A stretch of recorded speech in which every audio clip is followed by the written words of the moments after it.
Shalom, shalom, everybody. This is Prophets of Awakening. This is our Wednesday night class. We're going to go into our moment of silence, then go into prayer, and go into current events. And then we're going to deal with the lesson, uh, which is dealing with Christ to Jesus, Jesus to Christ. And the reason being is, like I said before, time ran out. And the biggest crutch that's going on with us is Jesus Christ. That's why I'm pounding on him and pounding the ground with it, because it's not really time for nothing else. But here we go. We're gonna do our moment of silence and then go into prayer.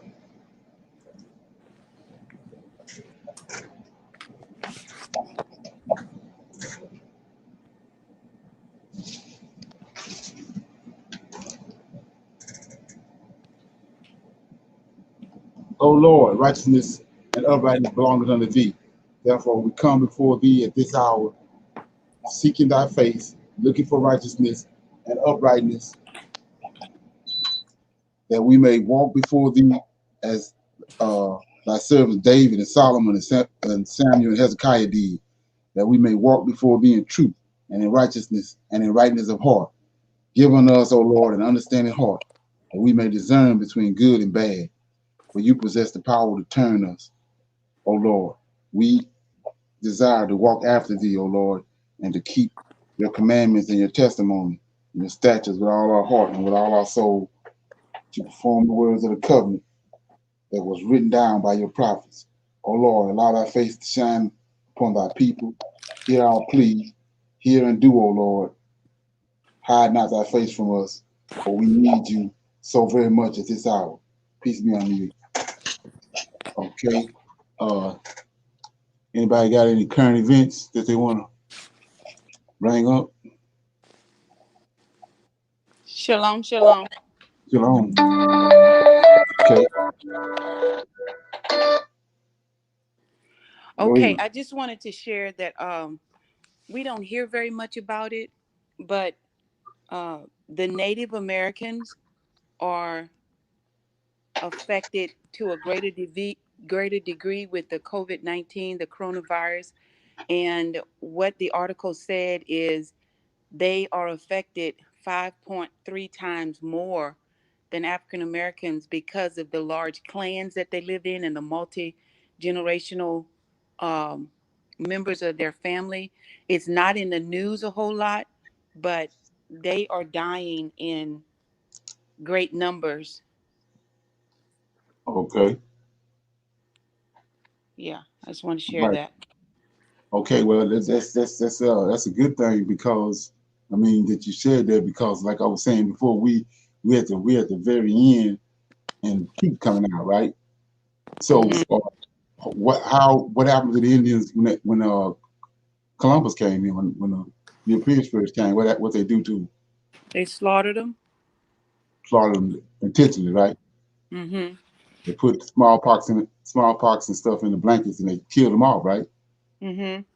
Well, they brought the African American over here, which is Judah and Judah, Benjamin, Levi, and they brought them over here. They ain't killed them off. So they tell you what? They tell you they ain't no Israelites, Oh. huh? Come Hmm. on, they were a witness right there, because they didn't kill the Judah and Benjamin, Levi off, and all of them, the 10 tribes supposed to be over here. And they come from Jacob too, same stock. Hmm. So the smallpox is still here. It ain't killed Judah, Benjamin, Levi off. Matter of fact, that's why when they brought them over here and they seen how durable they was, they went back and started getting more and more. Hmm. So that's a witness right there. Mm. Huh? Come on. Right, right. Yeah. Anyway, so let's do. I mean, yeah. I'm glad you said that. Okay. Uh, yeah. So with that being said, anybody else got anything? Current events. Yeah. What I want to do is I want to play this thing from Dr. Moonby. It's the title. It's a titled. This is not a drill. Let me take it right out.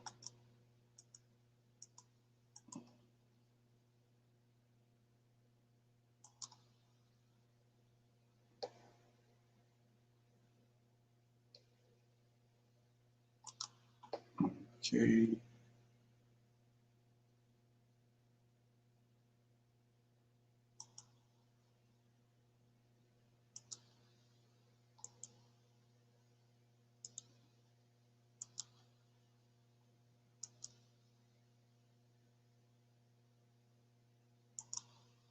Okay.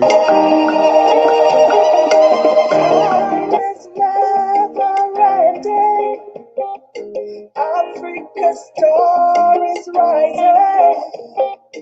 We know, we are the children of the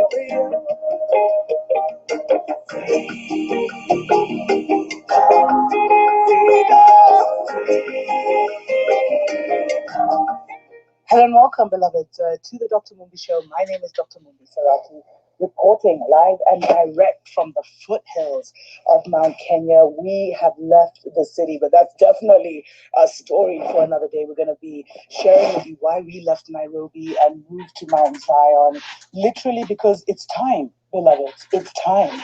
This is not a drill.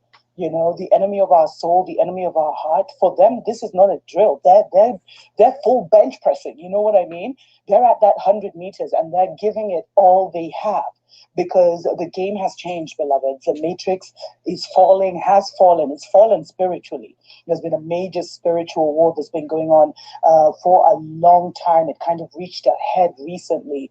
And so what we've seen is that the matrix, the spell that was over our minds, kind of the veil that was over our eyes has been lifted.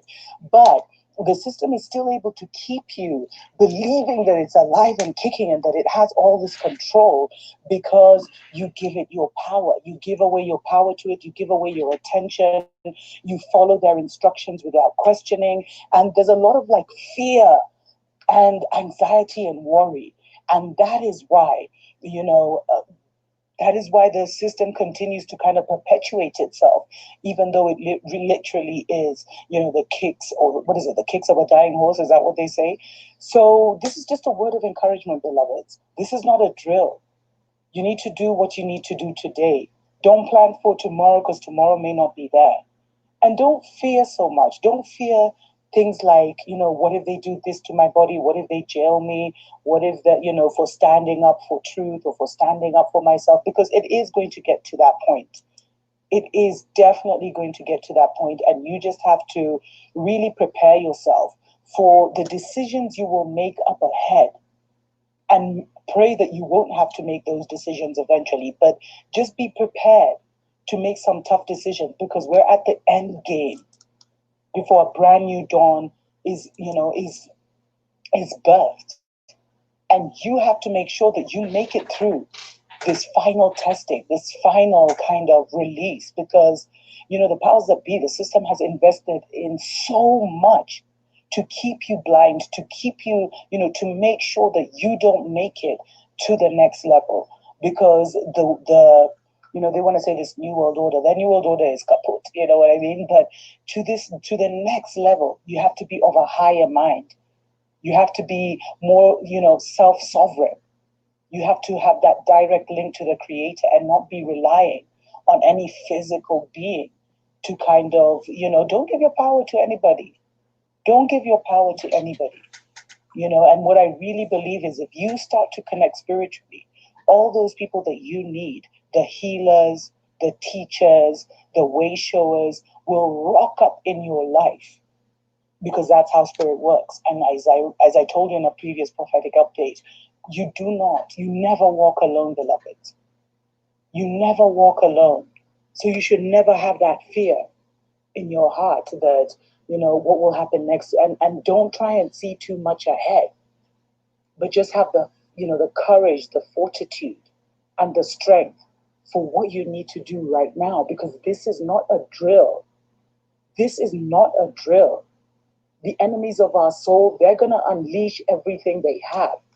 Already in Europe, we're seeing, the second wave, they're already hinting at the second wave and the second lockdown. And if you are in their cities, because that's where their matrix is strongest, they will get you. This is not a drill, beloveds. This is the real thing. And one thing I really feel I should emphasize is, how do I put this? Don't fear death, because you're a spiritual being having a physical experience. Death is just a transition from one level of experience to another level of experience.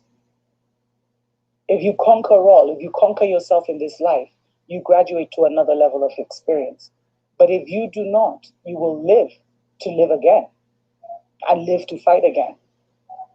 So it is way better to protect your soul in this life by not taking the chip, by not bowing, and live to live another day, Transition as you are, as whole as you are, so that you can return in another time.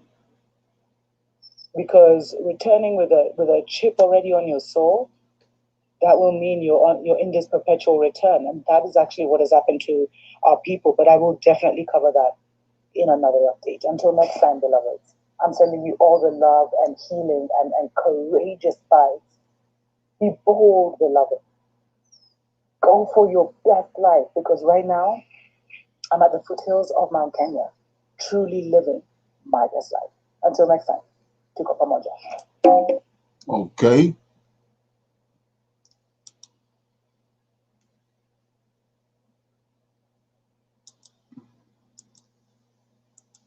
Okay.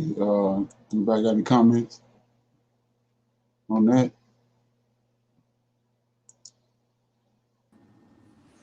Shalom, shalom. Okay. Leonard, what are your thoughts, real quick, on what she says about we are spiritual beings having a physical experience? Well, like I said, when you start looking at these people, dealing with them, you from this angle and from where we at, and understand that we got, you go in, get the meat, and you leave the rest, and you notice that all these Egyptologists, and these Pan Africans, they dealing with African spirituality and not with the Most High, and so that's another sign, another verification that they are a different type of people than we are. Mm-hmm. And it also verifies 6-day man and an 8-day man. Right. Because when she said that, I thought about the Buddha. To my reincarnation. Yeah, because Buddhism says that you come back as many times as you need to until you get it. So I was like, okay. Right. And another thing about that to realize too, which is getting a lot of them off track. See, if you notice, they flirting with the Tanakh and with the Bible, but when it's time for them to come out with what they really believe, they saying that, but they flirting with the Bible because the Bible and Jesus is a big ticket, and they trying to get likes and views, and like I was saying, the time out, no time for likes and views. If you see that doesn't play it out, there ain't no time for that. So you can see how they playing, how all of them doing it, even to trick us back over to Africa. They playing with the Bible and with the Christianity and all that, because that's a big ticket item. See, but like I said, Most High, he can get too. He don't give a dime about that, because he uncovered the truth being uncovered, and it's very little people that you're gonna deal with, because of that's the way it is. He said he was going when they change time laws and hoodwinked all the things they did at the Council of Nails Hill, they pretty much got the whole world. I ain't doing nothing but now is waking up with the elect. That's it. Everybody else throw it on the road. Right. You have to understand that. So it has nothing to do with this system they got set up. It ain't got nothing to do with it. So it ain't, you just doing you using Most High to provided you with a vehicle to communicate, but it ain't no all that hustling likes and views gonna do is get you caught up, because then you're gonna start jeopardizing the truth that's been Right. that's been delivered to you. That's all you're gonna have. Exactly. That's Thank- GOCC and all them. That's all they got. They can't see the truth because they so caught up with trying to get which is what the pastor do at the church. He's trying to get members, and he reluctant to say certain things because he's trying to get members. Mm-hmm. So okay. Right. So Okay. anybody else got anything about that?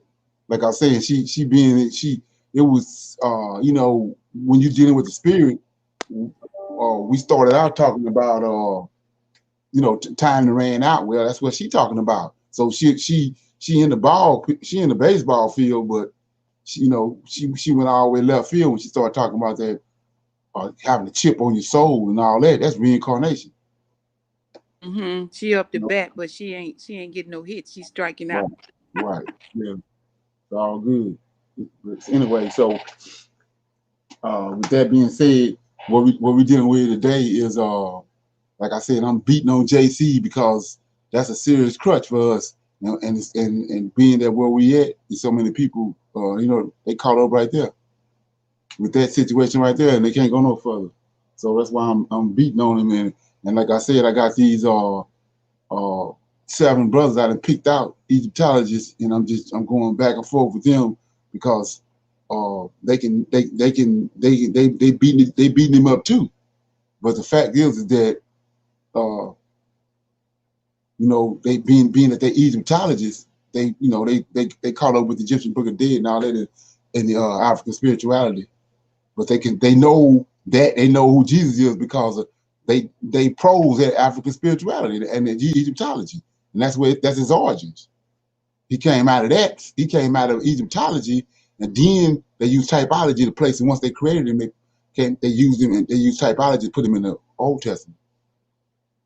And then you have to understand that. Yeah. Okay. So here we go. So the name of this we dealing with Pastor Ray Hagen, and it's if the name of the video is if Christ is not risen, and but I'm dealing with him from a perspective as exposing who he is, for to help a lot of people that's struggling in the area. So let me bring it up.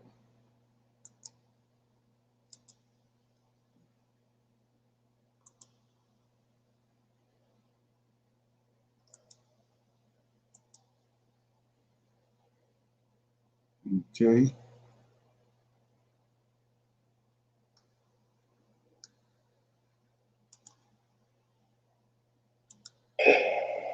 Today is what they call Esther.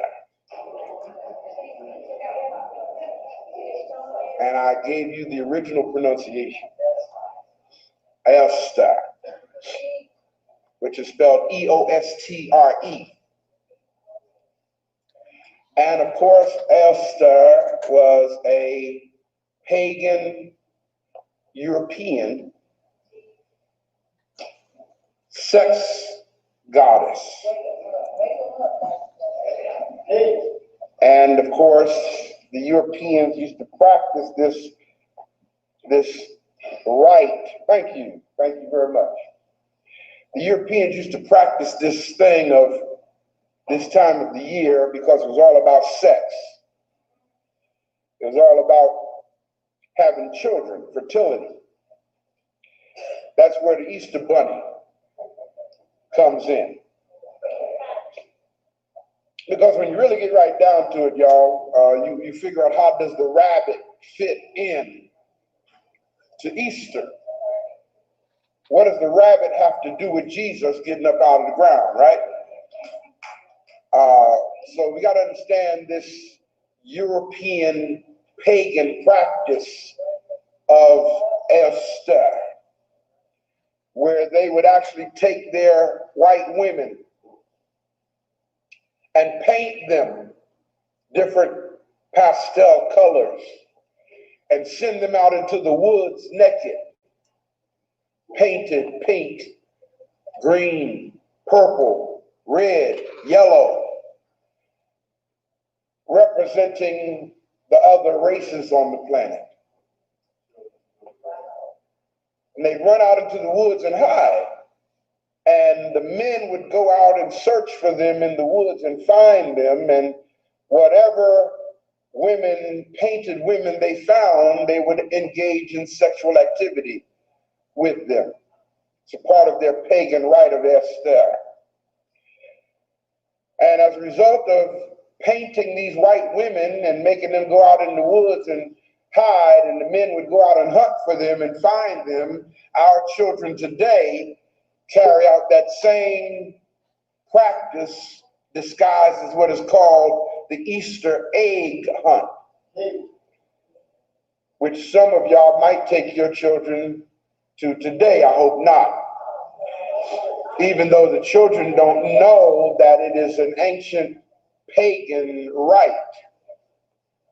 You'd be surprised at stuff we participate in ignorantly, like Christianity. Ignorantly, because we were raised in it, like Islam. I didn't get as many amens that time. Ignorantly, because we were raised in it, like Judaism, or what our people choose to call themselves today, Hebrew Israelites. Ignorantly, because they were raised in it, and we have lost an awareness of who we are, and because we have forgotten or many of us don't know who we are because we weren't taught who we are, and as a result of forgetting who we are, we look to the literature that our oppressors wrote to find an identity for ourselves. Y'all hear what I'm saying? So what we do is we go to the Bible, we go to the Quran, we go to the Torah, we go to the Talmud, trying to find an identity. And we saw something in the Bible that said that the Jews were God's chosen people. We found that in the Bible, and we found where the Bible said, I have chosen you above all other people on the earth, and thou art a holy and special people unto me. And whosoever blesses you, I will bless them. Whosoever curses you, I will curse them. And we are so low in self-esteem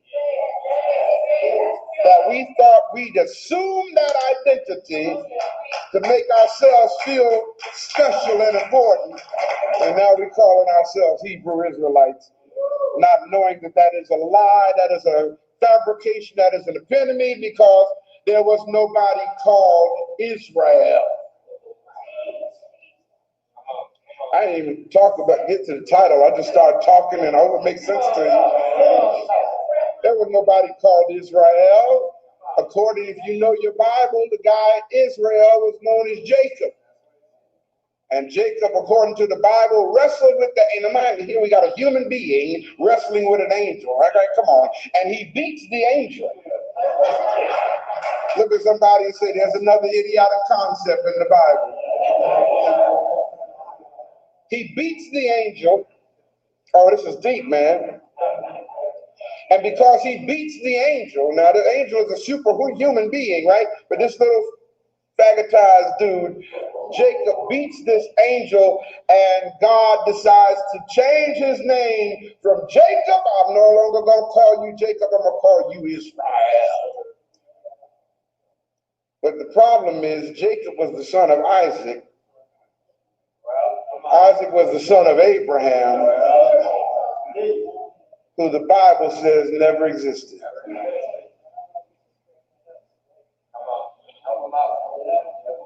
What I want to talk about today, y'all, is a continuation of this madness.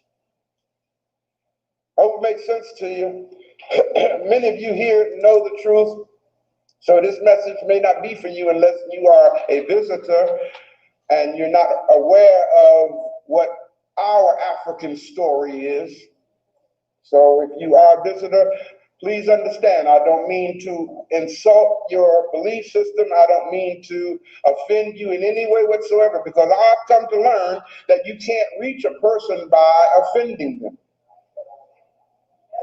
So since you understand, I don't mean to offend anybody, I'm going to ask you to do this with me. All right, everybody, those of you who here, you already know it. Some of you already know about heart, but just in case we have some visitors, and of course, those of you who are watching this DVD, I know you need to do this. Repeat after me. The space inside this circle. Now, I need y'all to unfold your arms and do this, because the very fact that y'all are doing it, telling me you're already having a problem with what I'm saying, and I want y'all to hear me today. Close your eyes if you want to, but you can't close your ears. And everybody say this: once you hear a thing, you can't unhear it. All right, say this please. The space inside this circle represents my realm of knowledge. All that I think I know about whatever I think I know is represented right here inside this circle. I must keep in mind that there is more to know than what is within my little tiny circle. Everybody got that? Now, having said that, can I teach you? I'm asking your permission now. Can I teach you? And the reason why I'm asking, can I teach you, is because in order for me to teach you, I have to say something to you that you don't already know. Are we clear? Because if I'm only saying what you already know, then I'm not teaching you anything. You're not learning, and I'm not teaching. All right, y'all ready? Minister Stewart, if you will get for me on this day in particular, 1 Corinthians, excuse me, the 15th chapter, the 14th verse. 1 Corinthians, the 15th chapter, the 14th verse. This day is not only known as Esther or Easter among the secular world and the church, but for Christians and religious people, it is also called Resurrection Sunday. Why? Why is it called Resurrection Sunday? Because he rose from the dead. He rose, right? That's what we've been taught. I serve a risen Savior. He's in the world today. Excuse me. I know that he is living, whatever men may say. I see his hand of mercy. I hear his voice of cheer. And just the time you need him, he's always near.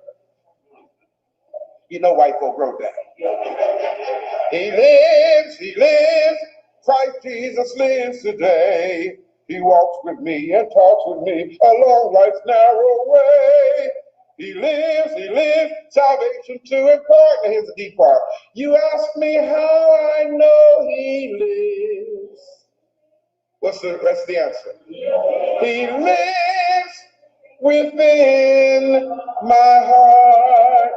That's the evidence that he lives. Because he lives within your heart. There's no other evidence, nowhere else.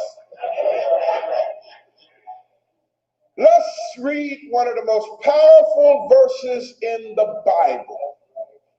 It is also one of the most dangerous verses in the Bible. It's a verse in the Bible that most Christians don't even know is there. It's 1 Corinthians, the 15th chapter, the 14th verse. What does it say, Minister Stewart? And if Christ be not risen, then is your preaching vain, and your faith is also vain. All right. Everybody repeat after me. If Christ be not risen. That's interesting. That's the subject for today, by the way. If Christ be not risen. I'm still dealing with the spirit of being in Ghana,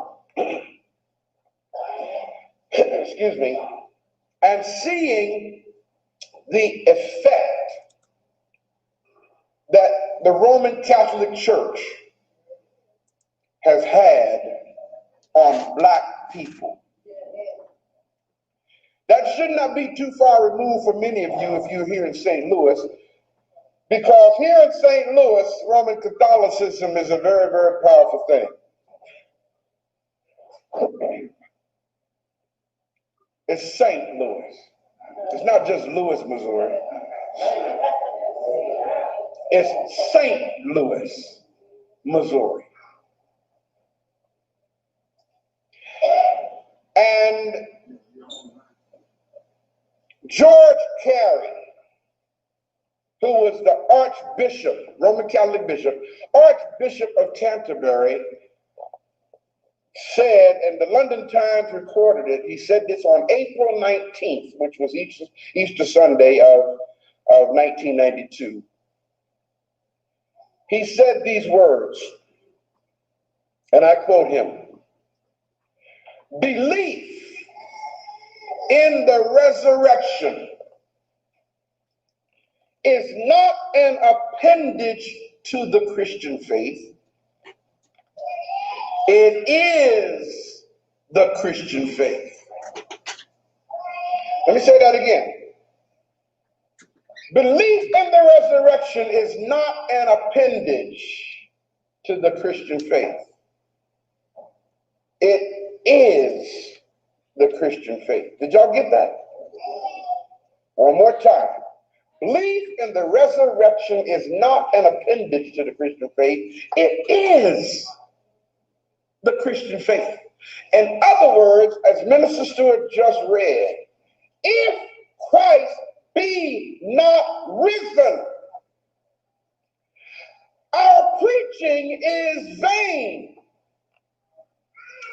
and your faith is also vain. If you allow me to transliterate that, what it's actually saying is this: if Jesus did not really get up out the grave, this whole thing is a lie. Y'all got that? If Jesus did not get up out the grave, this whole thing is a lie.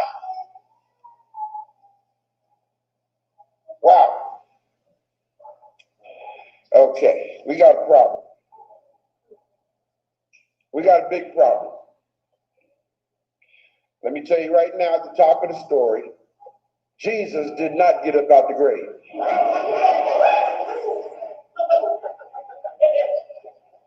Okay?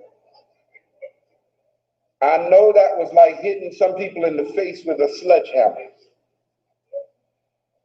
And I got news for y'all, for those of you who have a problem with what I just said. If you can prove in any way whatsoever with validity that he did get up out the grave, I put the same challenge out I've always put out. I'll pay all your living expenses from now to the day I die.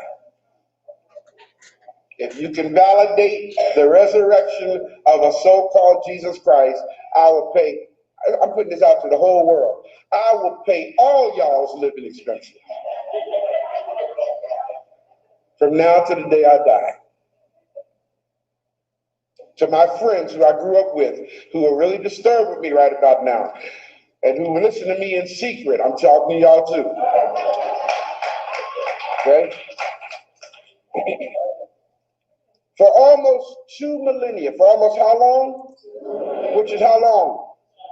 2,000 years. For almost 2,000 years, the Roman Catholic Church, which, by the way, all Christian churches came out of that.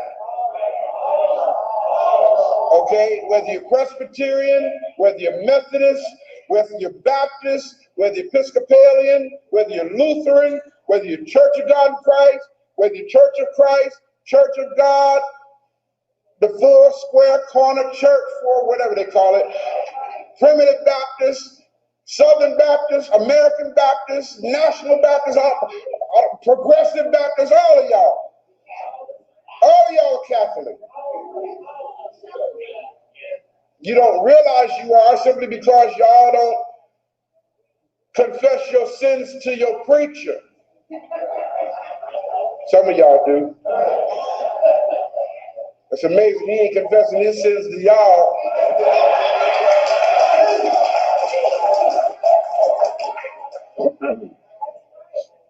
Who does he confess his sins to? That ought to tell y'all something. Whoever the preacher confesses his sins to, that's who y'all need to be confessing y'all sins to. If he can go to God, you can go to God. Am I making sense? Wow. The Roman Catholic Church for almost 2,000 years has taught that Jesus was crucified, died, and was bodily resurrected. Not just spiritually resurrected. Bodily resurrected means he returned to life in his original body that was supposedly put into the ground 3 days later. This is what's been taught, man. This has been long the foundational belief, not knowledge, but belief of Christian people. And it's something about believing in this thing that does not make sense, that gives them a sense of glory and happiness and empowerment. It doesn't make sense, but you believe in it, along with the virgin birth, that this woman had a baby without a man helping her. Atonement, that because he shed his blood, that all your sins are paid for. And the second and future coming of Jesus. Can we look at some contradictions? Let me ask y'all a question. How many contradictions do you need before you understand that something is fallible or there's a fallacy to it? How many contradictions do you need? Everybody got one finger up. Good. Let's find a contradiction right quick. Okay, now let's look at the Bible. Those of you who don't have your Bible, just listen real carefully. But if you will, let's go to the book of John, Minister Stewart. I want y'all to listen carefully to these accounts here. The book of John, the 20th verse. Now, before she even reads that, 20th chapter. 20th chapter of John. Everybody say this with me. Repeat after me. The gospel according to John is a forgery. I hope y'all don't mind me just coming raw today, but I'm not feeling the best, so I ain't got time to be beating around the bush, okay? But believe me when I tell you, if you can invalidate what I'm saying, I promise you, I will pay all your living expenses.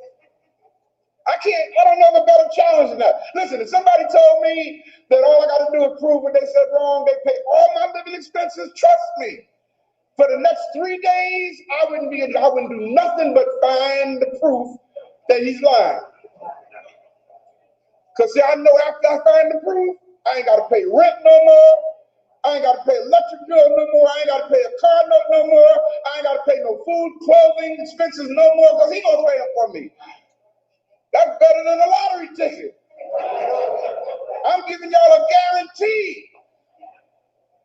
Now, I don't want to make y'all think I got money. But I'm saying that because I know you can't find anything to invalidate what I'm saying. Trust me, I've tried it for 5 years. When I came into the knowledge that everything I've been preaching was a lie, From 1993 to 1998, I tried to find one thing, man, to say. And the only thing I could find was the more I searched, the more I saw how much I was lied to by the bishops and the presiding elders and my own parents. They didn't know. They didn't know. They were, you know what the problem was? They were teaching me what somebody taught them. And when y'all sit in churches and pulpits, y'all out there watching me. When y'all sit in churches and pulpits, that's exactly what's happening. The dude in the pulpit is telling you what somebody told him. That's called hearsay. Damn, that's deep. Living your life on hearsay. No wonder we gossip so much. That's why we gossip so much. Our whole life, man, that's some deep stuff. Think about that.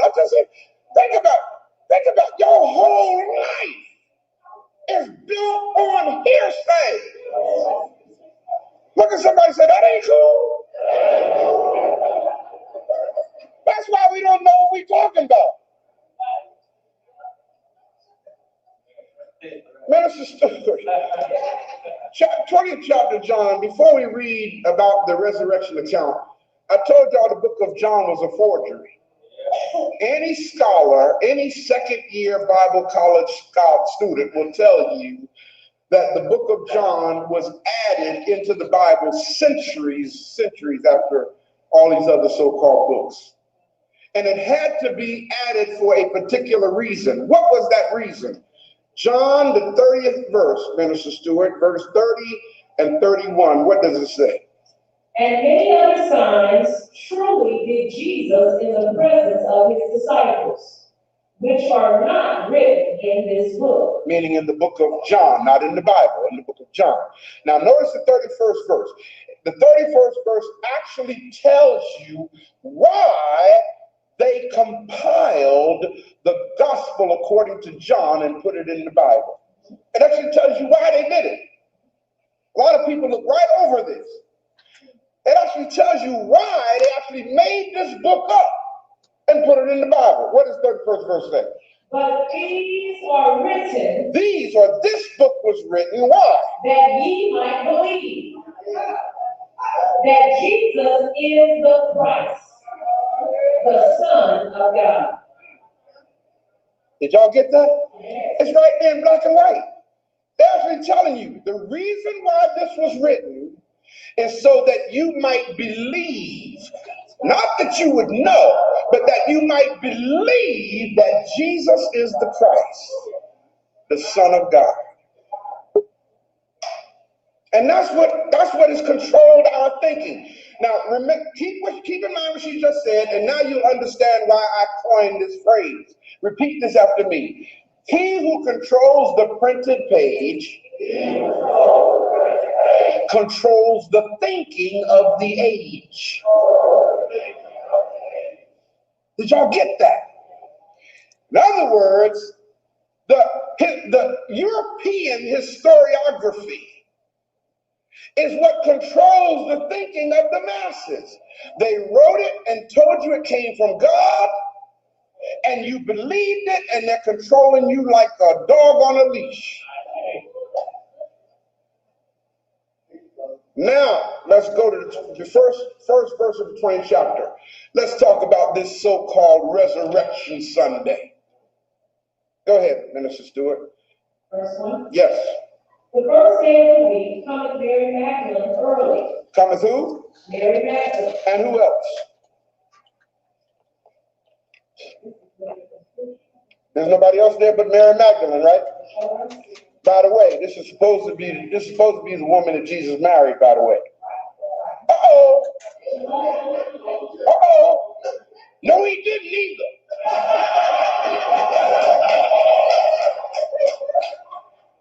Jesus didn't have no wife. See, that's the problem. That's some deep stuff, how our minds are so messed up. We actually get angry over the idea that Jesus had a woman. You don't like that idea. You can't conceive that. You can't process that. Now, my Lord and Savior didn't have no woman. And you want to know why the spirit of faggotism is in the church so strong?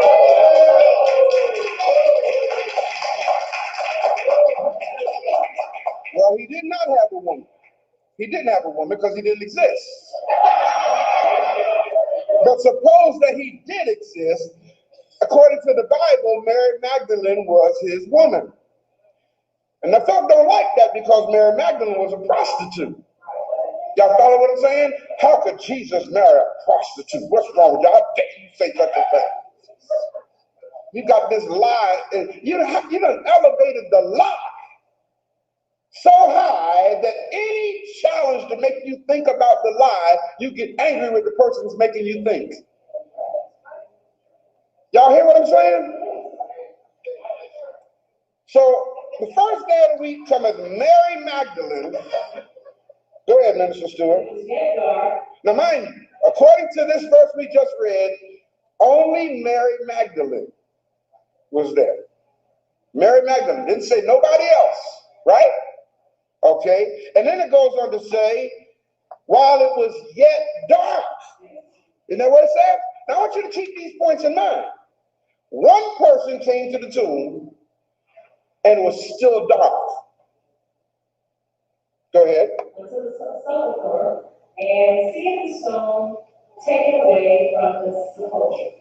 Then she runneth, and cometh to Simon Peter, and to the other disciples whom Jesus loved. Now, according to what she's reading so far, one woman came to the tomb while it was still dark. The sun had not come up yet.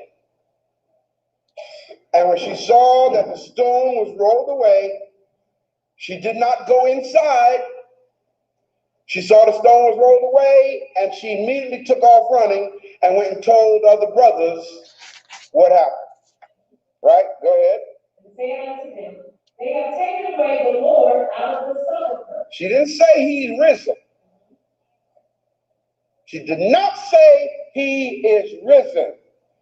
She said they stole him. Somebody stole his body. You got me? Okay, go ahead. And we know not where they have laid him. Okay, and they don't know where he is. Go ahead. Peter therefore went forth, and that other disciple, and came to the sepulchre. So they ran both together. Here come Peter and some other disciples. They're going to come running to the tomb. Go ahead. And the other disciple did outrun Peter. Whoever this other disciple is, he was so angry about this that he outran Peter. He got there first. Are y'all seeing this here? See, you know, really, when you really just take your time and read this like we're doing right now, you see how stupid it is. But we didn't take our time and read this. We just heard, he got up.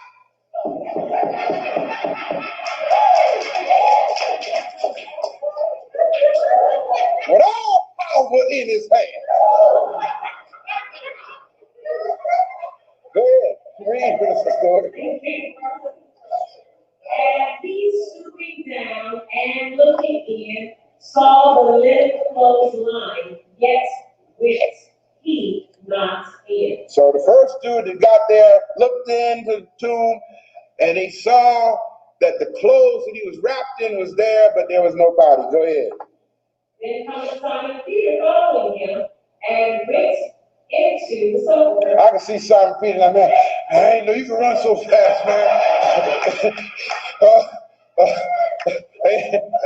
Ain't nobody in there.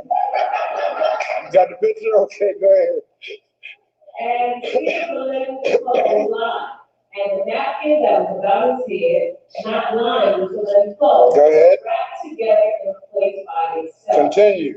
Then went in also that other disciple, which came first to the sepulchre, and he saw and believed. Believed what? What did he believe? There wasn't nothing to believe.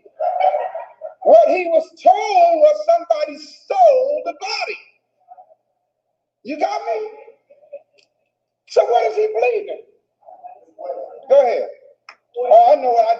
preacher talk. He believed what the Lord had said before.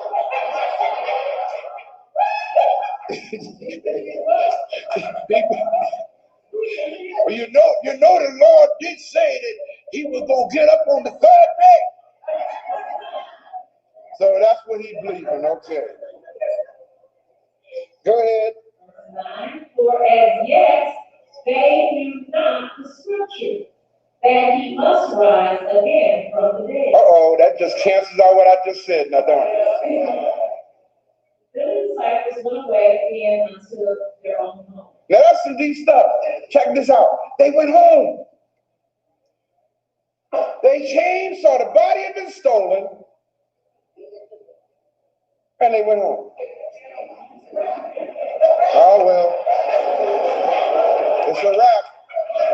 They done stole him. We don't know where he is, so ain't nothing we can do about it. It's all over with. Let's go on home. Let's go get a beer, brother. Come on, man. Got this? But his woman didn't take it so easily. What does it go on to say? But Mary stood without at the sepulchre weeping. The brother said, let's go, man. Let's go. He's all, hey, come on, man. Ain't no need us hanging around here. Let's go on home. Ain't nothing we can do about this. It's over. You know how the brothers are. See, brothers here, hey, man, hey. Dude ain't here, so let's go. But Mary stood there having a fit, crying. And go ahead. She wept. She stooped down and looked into the sepulchre. Now she decides to finally take a look in. When she first got there, the stone was gone. She took off running. Now she decides to look in, right? Okay. And see 2 angels in white sitting. I love how they always have angels dressed in white. Sitting. One at the head. Go ahead. One at the head and the other at the feet. Yes. For the body of Jesus captivated. Yes. And they said unto her, Woman, why weepest thou? Why are you crying? She said unto them, Because they have taken away my Lord. So there's somebody stole his body. And I know not where they have laid him. Okay. And when she had thus said, she turned herself back and saw Jesus standing. Uh-oh. Go ahead. And knew not that it was Jesus. Now this is her man.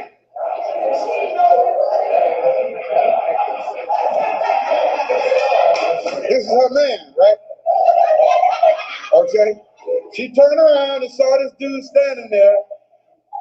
Okay. And she didn't know it was her husband. Go ahead. Jesus said unto her, Woman, why weepest thou? Whom seekest thou? Now, why are you going to ask these dumb questions? Okay, I mean, who else would I be looking for? Okay, who wasn't you laying in here? Go ahead. She, supposing him to be the gardener, said unto him, How do you confuse your man with the gardener, the caretaker of the cemetery? Go ahead. Y'all relax there. Y'all relax. Go ahead.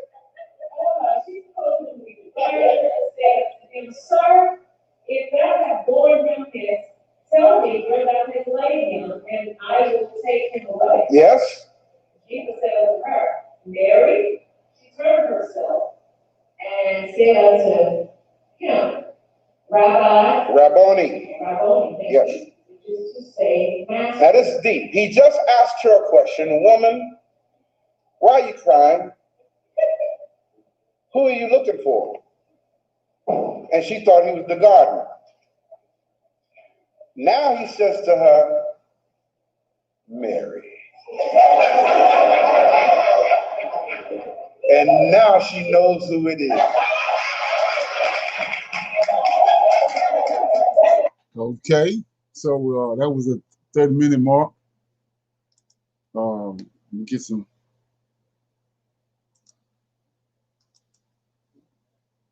some Q&A in here.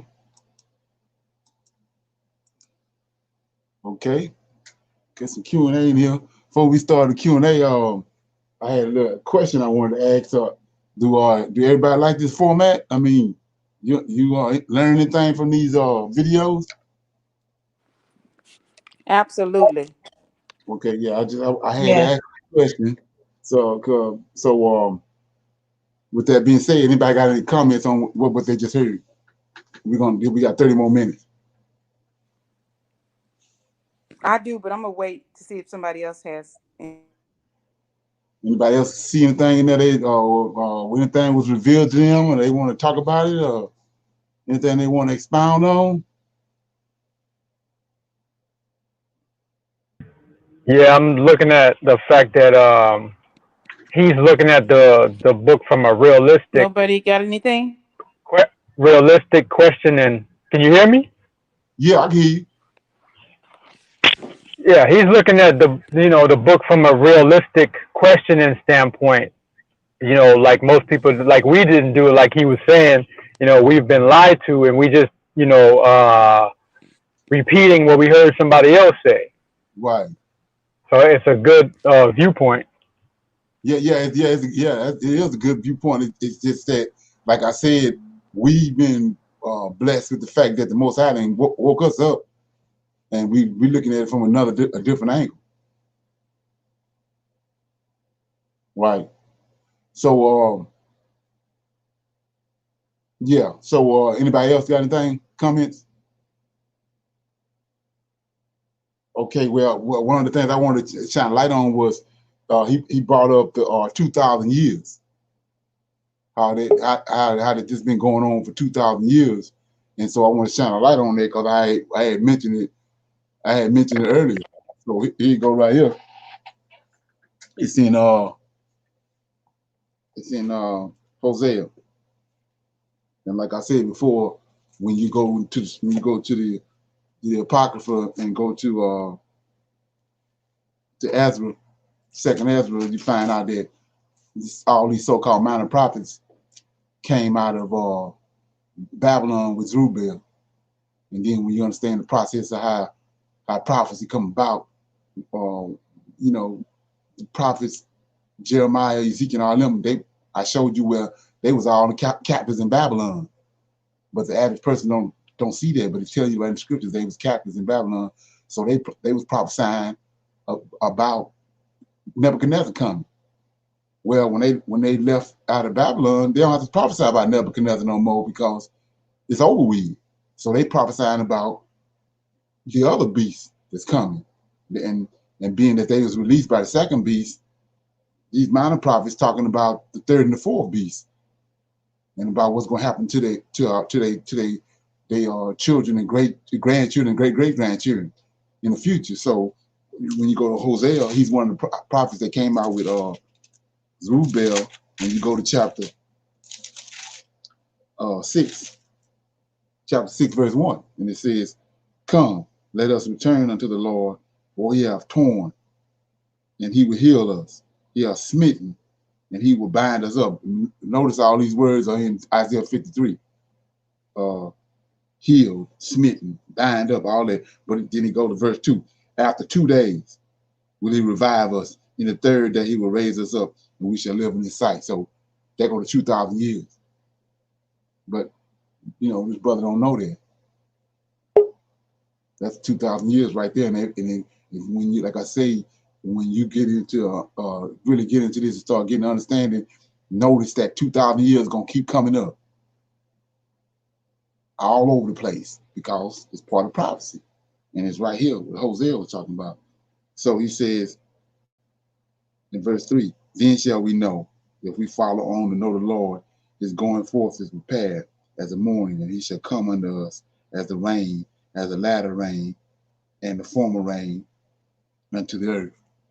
So that latter rain is the same as the latter days. And so what you have to look at when he's talking about that is harvest. When the Most High former rain comes because they planted the crops. So like I'm saying before, you just understand, and you people thinking it's their responsibility, but it ain't your responsibility, it's his responsibility. So the former rain is after they plant the crops, he bring the rain to water them for them to you know, for them to for the plants to grow. And then once he do that, then when the plants when they get ripened, start ripening, he has to bring the latter rain for them to ripen and be ready to eat. So it's his responsibility. It ain't, you know, they get Christians and all these folks and they thinking they got some kind of responsibility to do, but it's his responsibility. It's his people. It's just like, I mean, Israel is his woman. So it's his responsibility to take care of it. Yeah, so, and the other one is, I explained to you about the book of John, but he see how he brought it about and told you how it was, first of all, it was a guy called Marcion, and he wrote the Mark. That was the first he wrote that book, and then they came with the Matthew and Luke, and but it was so many holes in there because people had so many questions. Then, like he said, later on in the 4th or 5th century is when they brought John, and he read you. It's telling you right there in the book that the reason they wrote it was for you to believe, and they put the nail on the coffin, and that's why you starting over with another creation story in the book of John in the beginning, because he has to go back and clean up and fill in all the holes and all where the gaps said where they'd lied, and John comes back and fill all that in, and that's what he just showed you. But so with that being said, anybody else have anything? Shalom, shalom. Shalom, shalom. Okay, shalom. I just want to say that MK Ultra ain't got nothing on what they did to us. Right. In terms of mind control, in terms of brainwashing, in terms of assimilating us and taking away our ability to critically think. And Right. this may seem so simple, but like the dude said, slow down and read what's there. And Right. at this point where we are, in our knowledge, believe it or not, we really have to slow down. Right. You know what I'm saying? Exactly. Because listen, I call myself a scholar, and I have never read those two verses, John 20, 30 and 31, and got that out of it, that the book of John was only written for you to believe this. Right. Exactly. I Right. mean, it seems so simple, but it's really so profound. I mean, it's heresy in plain sight. Right. Right. But it's the way they did it. Like I said, another thing they're doing, instead of killing off one generation, and just like I was saying before about people don't understand the fact about in the Vietnam War. You know, when you know that you're dealing with signs, but we don't. Most I tells you in the very beginning, the sun and the moon is for signs. He's a God that deals with signs. So look at all the kids, look at all the families, the large families back in the day, right before the Vietnam War. All the black families in all the hoods had, you know, 10, at least 7 or 8 kids. Right. 10. So that show you right there what was happening in Egypt. The reason why they couldn't kill them off. So Right. that's a sign of who we are today. So, but what did they do with the Vietnam War? They killed the firstborn off. Right. Even the secondborn, even the second, and it's like, so there's a hole today. And all the families in America, there's holes all in, and then they came after they did that. They came with the heroin, and crack, and all that. Right. We was striving as far as, you know, we had a foundation. It was just a matter it's a matter of a door opening up, and we would blew up. All the thing we was missing was resources, but the family structure was good, so they had to attack the family structure. So they killed the firstborn. So you saying what's the firstborn? Well, that's just like the daddy. Hell, the firstborn son just like your daddy. You almost reference him like you reference your daddy. Right. He first and he right there with the daddy. So they killed that out as a whole, you know. But we don't see that. Right. And the ones that the ones that were not killed off in war, they came back not in their right mind. Right, and it was, and yeah, and not only that, it's these boys was they was pillars in the neighborhood too, because the kids that was coming up. Yes. So Yes. that firstborn wasn't even there. You know what I'm saying? They Right. killed him off. But then the ones that did come back, he was told. Right, Leonard. And one last thing. Because of the great job that they did on us mentally, okay, we became perpetuators. They you know what I'm saying? They didn't have to do it anymore. We they Yeah, we became one generation that was brainwashed. I'm sorry to say it this way, but we brainwashed the next generation. They didn't have to Right, do it. exactly, right, exactly, Yeah. right. And then it cemented the mother, especially because when she it was nothing she can do about them because it was a draft. So now she lost her firstborn son, so that just sent her deeper into emotionalism and spirituality, crying for Jesus. Right. And So that's but like I say, people not looking at it like that, but they looking at it like that. So they was constantly setting us up. So it's not a coincidence that we at today. Mm-hmm. They set us up for that, all that. Yeah. Right. Thank you. Okay. Yeah. So anybody else? Okay. So what I'm getting ready to do is I'm gonna play the second half, and I played the first half for the second half. So get you some water, cold water, something, because he going all the way in now. And like I said, if you had any inklings still hanging on to Jesus a little bit, this gonna get you on off of there. Okay, let's go back in.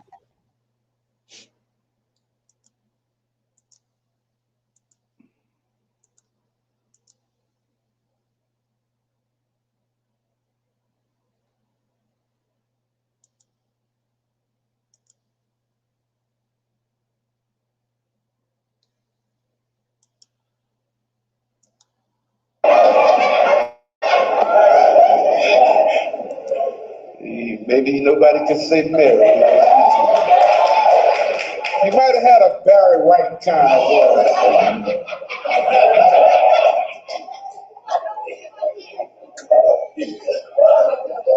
Now check how deep this gets. Now go ahead. Jesus said unto her, touch me not. Okay, now check this out. This is deep. This is important. This is important evidence in this case. Can we take this to court? She recognizes this is my man. And she gets ready to put her arms around her man. And he said, don't touch me. Can't touch me. Why can't she touch him? For I have not yet ascended to my Father. Don't touch me because I haven't ascended to the Father yet. In other words, like if you touch me, there's so much glory over me. There's so much power over me. There's so much divinity in me right now that if you touch me, you won't be able to handle it. You will die. So don't touch me because I have to ascend. Y'all see this? Yes. Don't touch me, God, and says if I would do what? But go to my brethren and say unto them, I ascend unto my Father and your Father, and to my God and your God. Go tell the brothers that you've seen me, and I'm getting ready to ascend to the Father in heaven. This is the concepts that we have in our mind. Y'all got those facts there? All right, now let's compare. Turn to Matthew.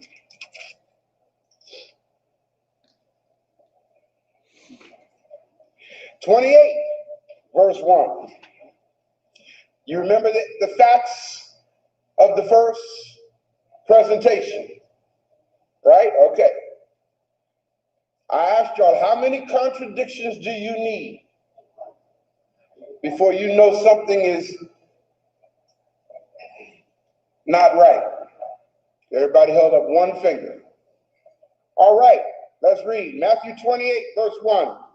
In the end of the Sabbath, In the end of the Sabbath, as it began to dawn toward the first day of the week, as it began to dawn.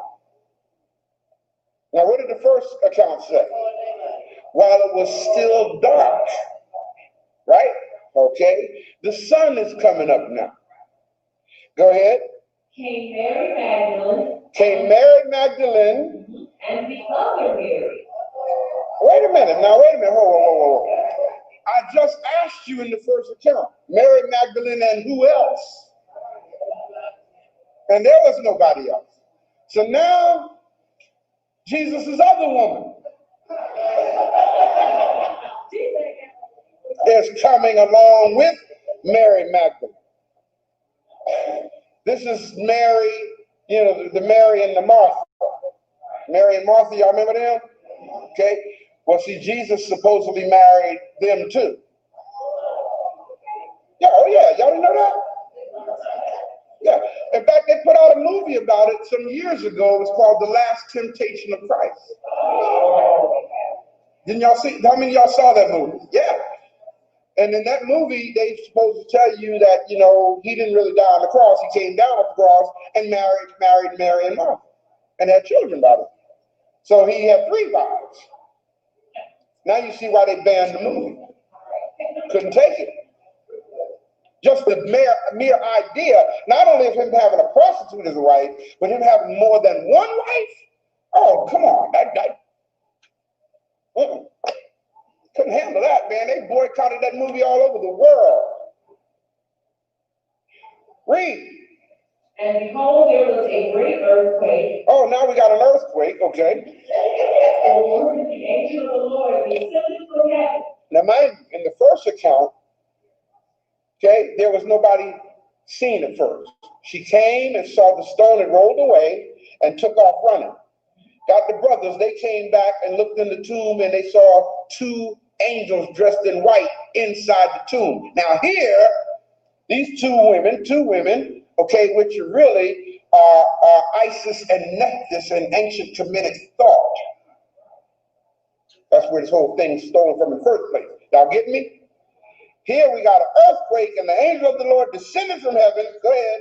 Came and rolled back the stone from the door and sat upon it. Now, this is some deep stuff because now these 2 women here, and they actually see the angel of the Lord coming down, but the stone is still got the tomb sealed, and the angel comes down and he rolls back the stone and sits on top of the stone. Go ahead. His countenance was like lightning. Counselor, yes. And his raiment white as snow. Yes. And for fear of him, the keepers did shake and became as dead men. In other words, the caretakers in the cemetery, these are men now, saw this being of light sitting on top of this stone. Y'all bear with me as I talk this stupidity for a moment, will you? Because it's so stupid. I'm getting frustrated talking about it. But I want y'all to see how confused we are and the mess that we've been believing and got us messed up here. So you can go share it. Go tell your family, you know what? This brother said some stuff to me that I've never thought about before. Let me share with y'all right from the Bible what he shared with me so y'all can stop believing this dumb stuff. This being sitting on top of the stone, the caretakers who were brothers, men, got scared. And not only did they get scared, they got so scared that they passed out. Fainted. That's what it means they became as dead men. They fainted. Go ahead, 5th verse. And the angel answered and said unto the woman, Fear not ye, for I know that ye seek Jesus, which was crucified. Oh, this is deep now. This angel did not ask, who are you seeking? I know why y'all are here.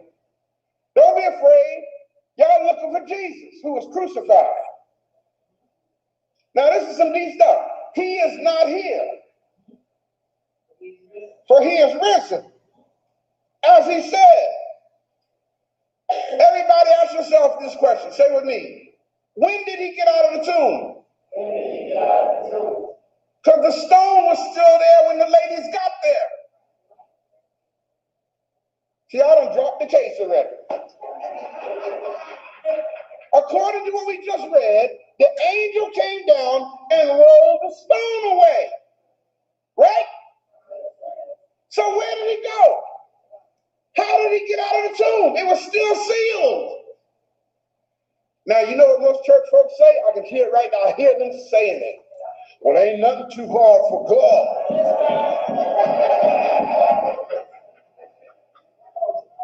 Ain't nothing too hard for God. He was God. He could get out without rolling the stone away. Come on, people. Y'all see how we made the thing?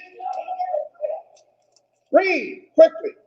Come see the place where the Lord lay, and go quickly and tell his disciples that he is risen from the dead. Yes. And behold, he goeth before you into Galilee. There shall you see him. Lo, I have told you. Now wait a minute. I thought that we just read that Jesus talked to Mary in the tomb. Now we're reading, he done left, y'all. He already on his way into Galilee. So go tell the disciples that that's where he's going to be. Read. And they departed quickly from the sepulchre with fear and great joy, and did run to bring his disciples word. Now repeat after me. They left the tomb with fear and great joy, and told his disciples what they had seen. Remember that. Remember that. 9th verse, go ahead. And as they went to tell his disciples, behold, Jesus met them, saying, All hail. And they came and held him by the feet and worshipped him. Then said Jesus unto them, Be not afraid. Go tell my brethren that they go into Galilee, and there shall they see me. Okay, for the sake of time, let's move forward. Go to Mark now. And let's see how this lie comes out. Mark 16.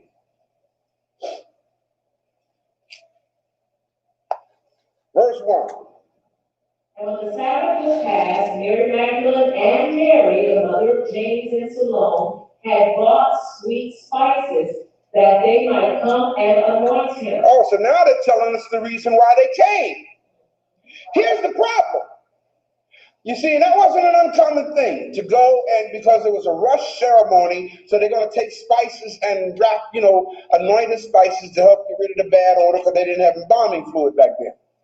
Got what I'm saying? So they're going to anoint him with the spices and everything so his body's not stinking and da-da-da-da-da. But the problem is, why are you going to the tomb to anoint him when the tomb was sealed?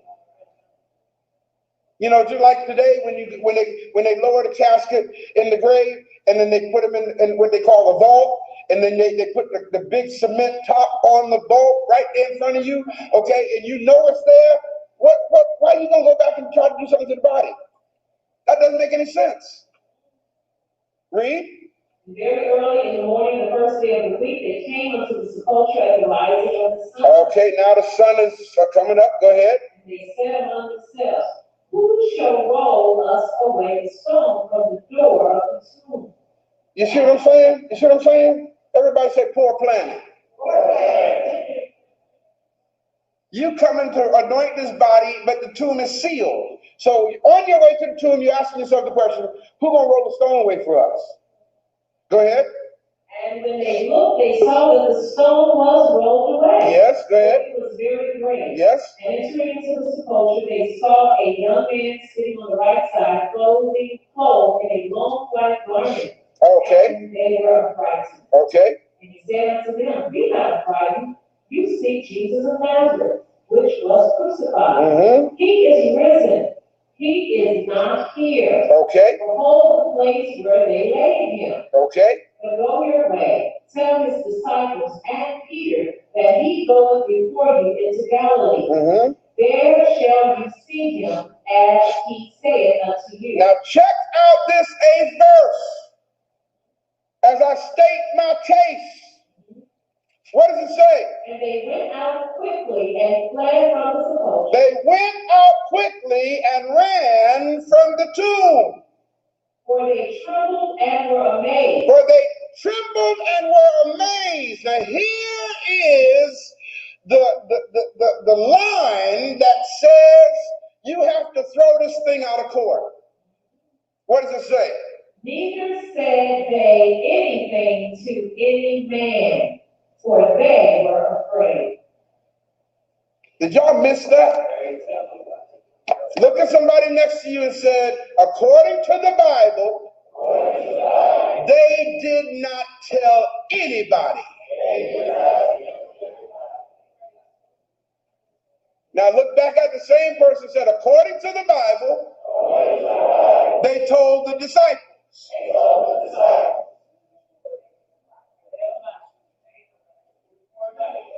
Is it a contradiction? Will this stand up in court? It won't even stand up in your own mind. Now, what's really interesting here is verse 9 through 18, or 9 through 20, goes on to talk about what happened thereafter. But the problem is, verses 9 through 20 were added into the Bible after the book of John was added into the Bible. If you look at verses 9 through 20, if you guys got a red letter edition of the Bible, it's supposed to be the words of Jesus. Right? How did Jesus say all this if it was added into the Bible?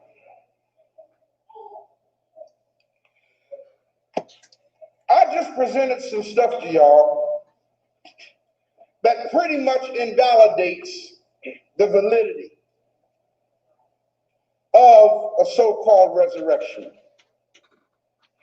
Brothers and sisters, on this day, we need to understand that we need to exercise common sense. Everybody say common sense ain't so common no more. Let me show you what I'm talking about. If this had actually happened, according to the Gregorian calendar under the Roman Catholic Church, the year of Jesus' death would have been 30. What year did I just say? 30. Now, there's another inconsistency here. Because how old was he supposed to be when he died? Oh, y'all know this. He was supposed to be 33 when he died. Right? But according to the Gregorian calendar, he died in the year 30. Which means he would have had to have been born when? Come on, do the math. He would have had to have been born 3 BC. Right? Y'all know what BC stand for? BC stands before Christ. BCE stands before the common era. So how is he going to be born before he... You see what I mean when I say we don't think? But let's go with them for a moment. Here's what I want y'all to grab this. I know you never thought about this before. I want y'all to go out and share this with other people and mess up their airfare.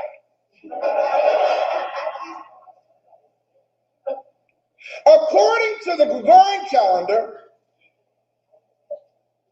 he would have died in 30 CE, which means, according to the Gregorian calendar, the resurrection before Easter Sunday, the Friday before Easter Sunday, which is the day he was supposed to have died on, right? Good Friday.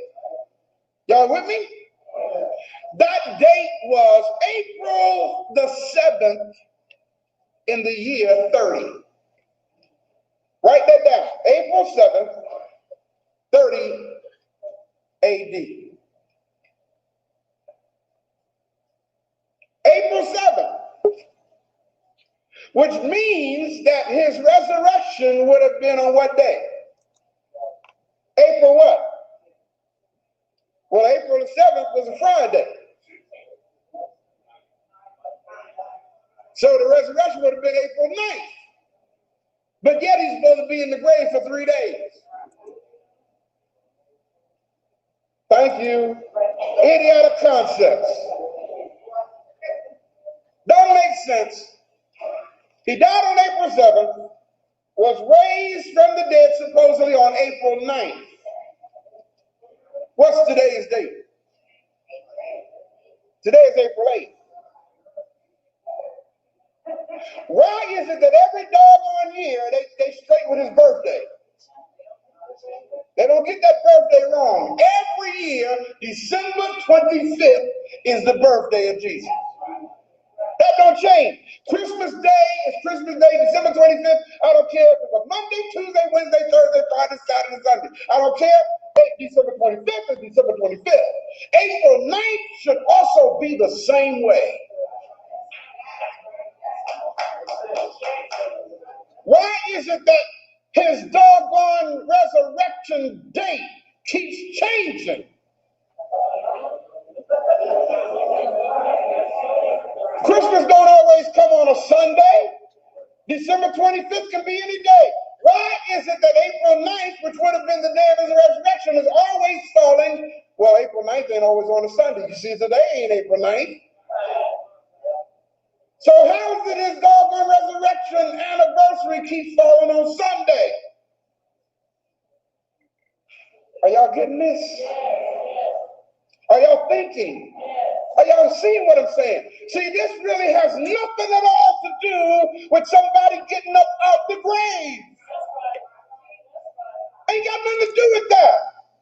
And it's important to understand these facts, these things I'm presenting to you, because the message today is, if Christ be not risen, then the whole thing is a lie.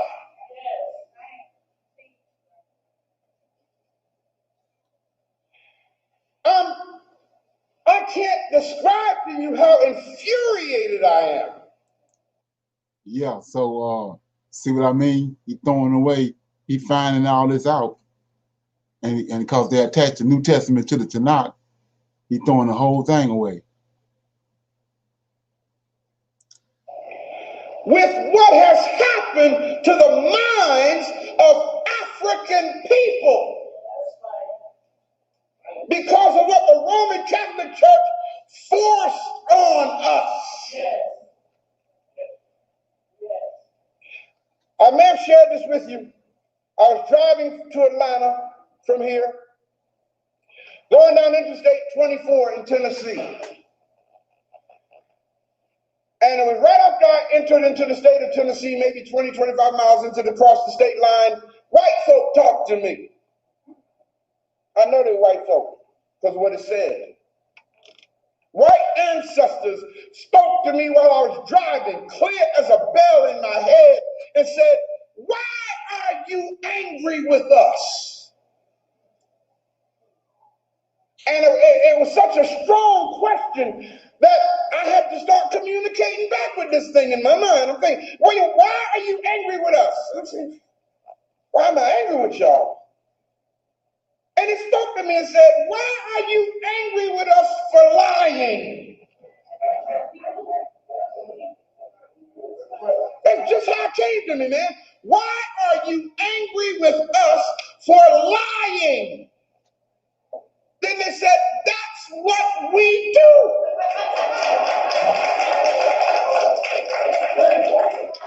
I mean, that's just how it came to me, man. You angry with us for lying. That's what we do. And then they spoke to me and said, who you ought to be angry with is your own people. Because they keep believing the lies that we made up.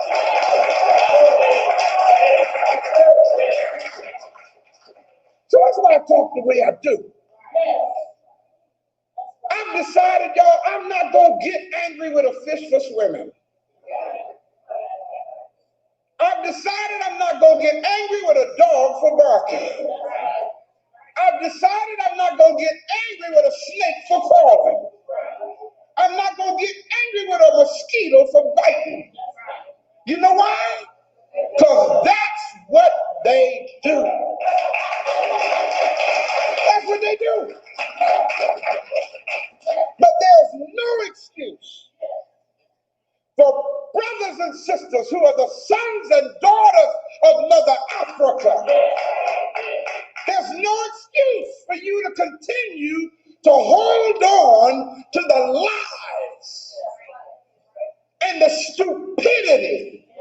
the religious teachings and doctrines that were forced upon your ancestors. There's no excuse for that. There's no excuse for you to say, I'm going all the way with Jesus. Even if it costs my life. There's no excuse for that, man. See, y'all weren't where I was a couple of weeks ago in the dungeons of Cape Coast and Omena Castles, where the Christians forced this madness on our people in the name of Christ, and took them right outside those doors and put them on the very first slave ship, which was called Jesus. Y'all don't know this. All you know is you're a sinner, saved by grace. If it hadn't been for the Lord on my side, tell me where would I be? That's a daggone shame that black folk have to ask a question wondering if it had not been for a fabricated figure of the Roman Catholic Church on your side, where would you be? Look at somebody and say, we really messed up. And it's time for us to get it right. I close with these points to you. Well, there's one point really. Brother Ray, why do we need to get it right? That's an awesome question. I want all the children in this room to stand up. Y'all have all the children in the room stand up.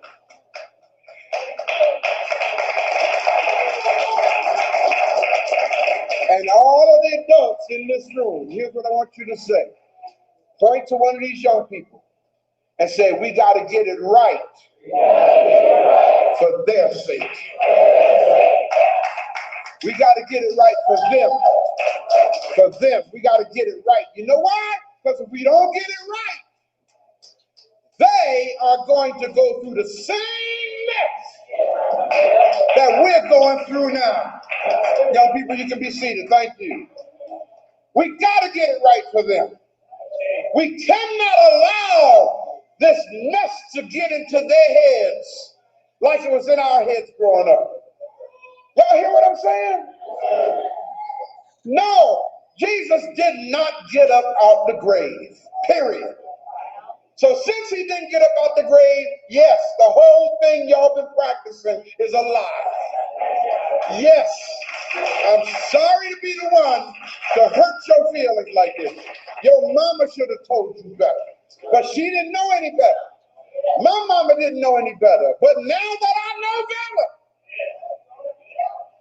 my job is to tear down the lie that has been given to us, that's been designed to hold us back. Are y'all grabbing what I'm saying? I know it's not going to make me popular. I don't care about that. I care about you being free, black people. Man, shoot. Get rid of this sickness. Because as long as you have this sickness in your head, now I'm talking really to those who are watching, many of you here, unless you are a visitor today and don't know any better, as long as you carry this sickness in your head, you will not do one thing to bring change in our society. And the reason why you won't do anything is because you're waiting on the Lord to do it. Y'all hear what I'm saying? You've already decided that this world ain't your home anyway. You just a stranger passing through. Your home is in glory. That's where you're going. Well, it's really deep, y'all, because there was a time that I heard a woman, the first person I think I remember really hearing say that, her name was Alice Walker. And when she first said that, she was a fairly young woman. She was my great-grandmother. And she was in her 60s, I think, when I first heard her say that. Well, it's deep because Mother Alice Walker was waiting on the Lord to come back. She was excited and got happy over the fact that he's on his way back. That was her favorite line.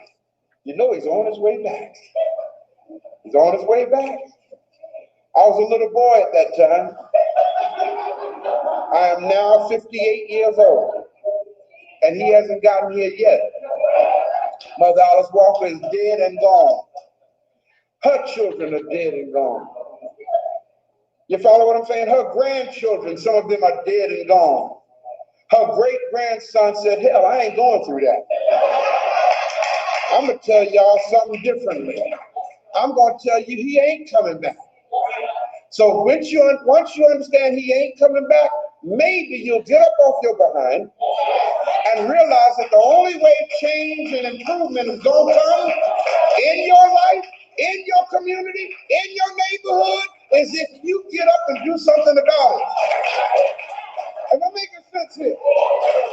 Get up off your knees.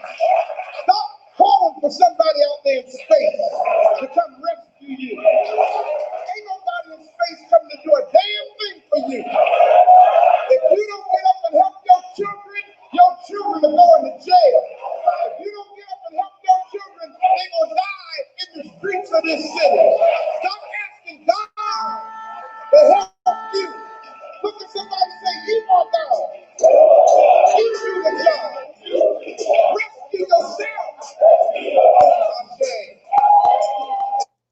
Okay.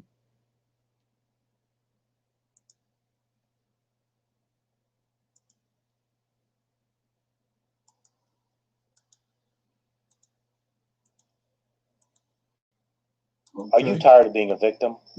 Stop theft and criminal damage before they occur with this highly advanced, live monitored video solution available from Acadian Total Security. Watch as we demonstrate a real-life example of how live monitoring only on to Pastor Carlton Pearson will tell.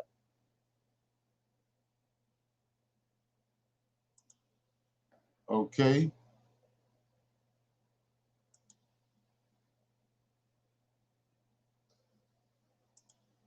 Okay, anybody got any comments?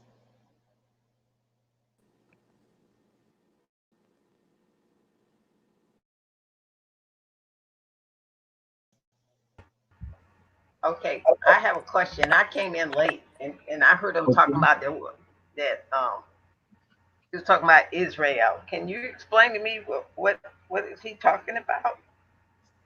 Is he saying that because we know Jacob was renamed Israel by the angel, did he have a problem with that?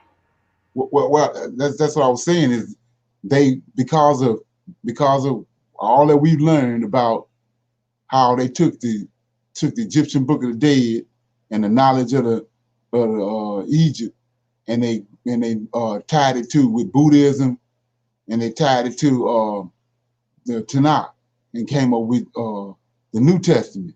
So they looking at that, and all these Egyptologists and these Pan-African, they looking at there's a New Testament, and they see that it's only a rendition of the Egyptian Book of the Dead in the mystery system.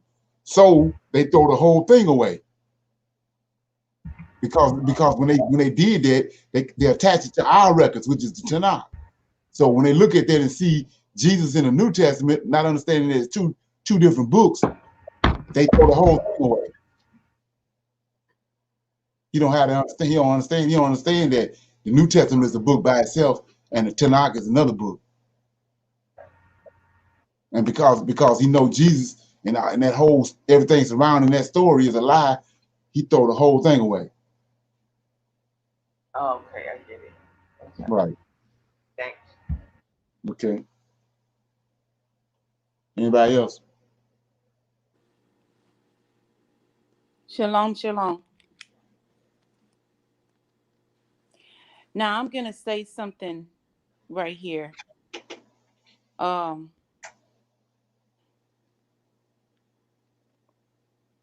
gonna speak about my mom and dad. So mom and dad, all of our moms and dads did the best that they could with what they had. Right. And when I think about how they taught us in seminary, when they say that the reason that Jesus had to come was because we needed a God of grace. We needed we needed a savior that would show us mercy. Right. Okay. But the Lord of hosts and the most high God has got to be the most merciful of those who show mercy, because as a child of parents who only knew Jesus, God has shown grace and mercy to allow me, to allow you, to allow us to become willows by the water course and to get the truth. So today, I understand there was absolutely no need for Jesus, because the Lord of hosts and the Most High are indeed the most merciful, the most grace-filled gods, lords that we could have. You know, I'm just kind of full tonight because I'm thinking about, all of our parents, our grandparents, and all of our ancestors that only knew this fake God. And how they say, but God, if it was not for the Lord of hosts and his grace and mercy, the descendants of those people who only knew Jesus would not be sitting under the truth today. Right. That's another witness. What we listened to tonight, and the information that was going forth is another witness. Yes. About who, it's shining a light on the truth of the matter. And so what you come to find out is that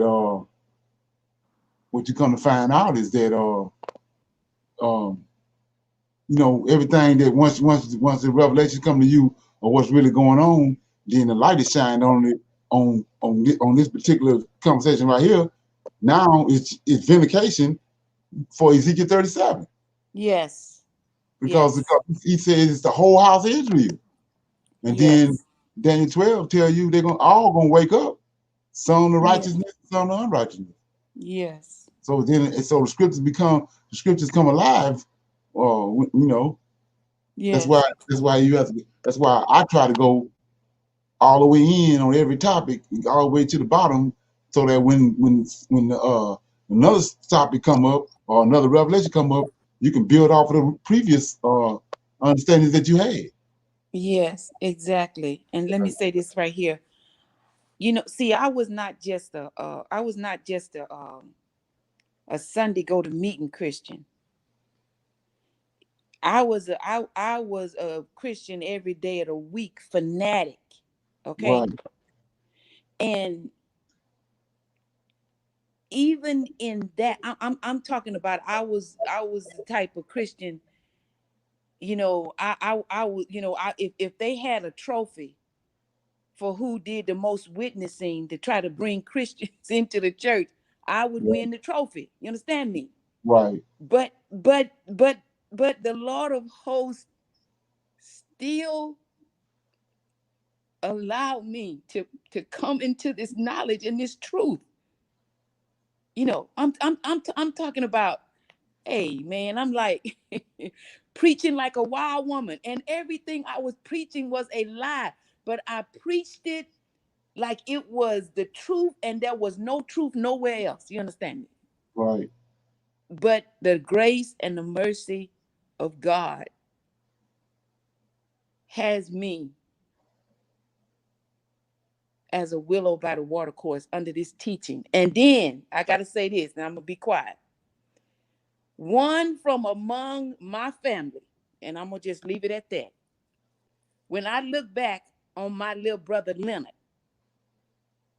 okay, and I see him today, not that he was a bad child, but who knew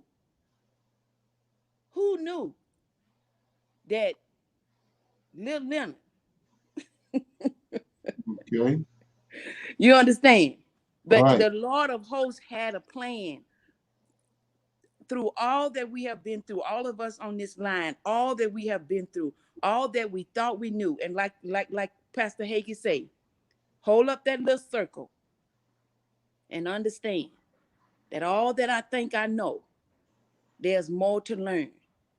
Right. And I'm grateful tonight to be a part of, to be a willow by the water course. Let me just say it like that. Thank you so much.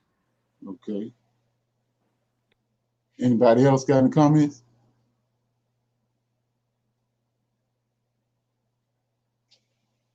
Okay, yeah. So, like I was saying before, I had asked the question earlier. Yeah, you know, if is anybody enjoying these videos? I'm trying to, like I say, cement the fact that because that's where the stronghold, that's where the problem is with us as Israelites. Now that you look back on it, is that we was dealing with what exception came in was they brought in JC. And so you have to work. You got to work him out of your system completely, because the more you work him out, the more revelations come on the truth. And that's what has to happen. That's my objective, is to beat him all the way down to dust, because that's what the problem is. So with that being said, nobody else have no more comments. We're gonna close out for the night. And yeah, I'm working on another uncomfortable conversation dealing with the Giants. So I'm working on that behind the scene. So let me turn this broadcast off. Shalom, everybody.